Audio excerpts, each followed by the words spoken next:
Hulubog ka sa utang at hindi malaman kung paano ka makabayad, mainam na gawin niyo po ito lalo na kung naniniwala ka sa magantong mga pamamaraan. Sa ganito po ako nagsimula mga bossing ko at lagi kong nagwi-wish ng mga magaganda at nagkatotoo naman po ito.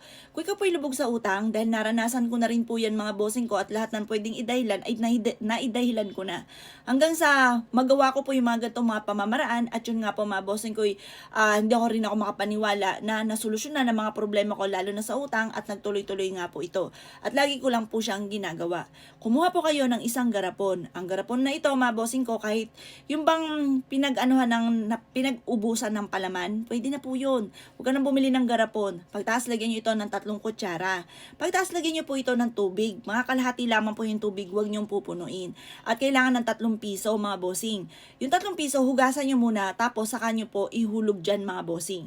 At kung meron kayong clove, mga bossing, alam nyo po ba yon? Clove. I-search po yan mga bossing ko sa online, yung mga nagtitinda mga bossing ko ng mga allspice or iba't ibang klase ng herbal. Mura lamang po yan. Marami rin siyang benepisyong dulot. Kagaya ng pagpapalago mga bossing ko ng buhok. Kung mapapasin ninyo, nalulugas na yan kaya nagpagupit ako ng buhok. Kapag ka nipis-nipis na ng buhok ko mga bossing ko sa ginagamit ko rin po mga chemical, pagpapariban, pagpapakulay, mga ganon. Nagnipis na po siya ng sobra. Pero ngayon mga bossing ko, masin nyo po, napakakapal na po yan. Dati kasi parang ang laki na ng agwat kapag ginanyan nyo siya. Ang laki na ng agwat, halata na pupuknat na mga bossing. Ngayon pa mga bossing ko, nakakaano rin yung clove mga boss. Ang spelling po nito, C-L-O-B, victory at saka E. Search po yan. Marami siyang benepisyo. Ibabad nyo lamang po siya sa tubig tapos iganyan nyo po sa ano po ninyo, sa buhok ninyo.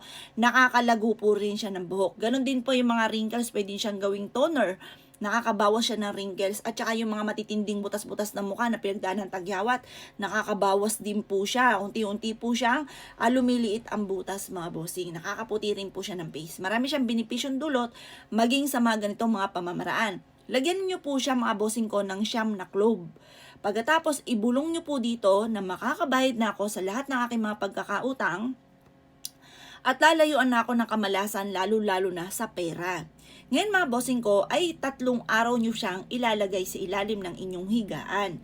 At pagkatapos po nito mga bossing ko, kukunin nyo po yung 3 piso at kahit hindi nyo na siya hugasan, ilagay nyo siya sa wallet ninyo or kaya po sa inyong kaha kung meron kang negosyo. At pagkatapos ay itapon nyo na yung tubig at clove na may bigas mga bossing. Ang dulot po niyan ay swerte para makabayad ka kagad sa mga pagkakautang. Magpapasalamat ka sa pampaswerteng ito dahil mabilis po yung pagtugon po niya sa wishes po ninyo. Basta kailangan may 100% kang paniniwala. At ugaliin po ninyo, halimbawa, lubog ka sa utang. Makakabayad ka agad ako sa aking mga pagkakautang. Ganun, nakakarap ka sa may silangan. Makakabayad ka agad ako sa aking mga pagkakautang at tinatapon ko na lahat ang aking kamalasan. Yung po mga bossing ko. Kapag nagawa nyo po yun, tuwing umaga, ganun po, lagi mo binubukas sa bibig, mangyayari po yan. At gawin nyo po yung tinuro ko sa inyo mga bossing ko at makakatulong po yan upang sa ganun kung ano man yung inyo po mga wini-wish, kahit ano naman pwede nyong i-wish po doon, ay matutupad ka agad. O paano mga bossing? Good luck po sa inyo po lahat!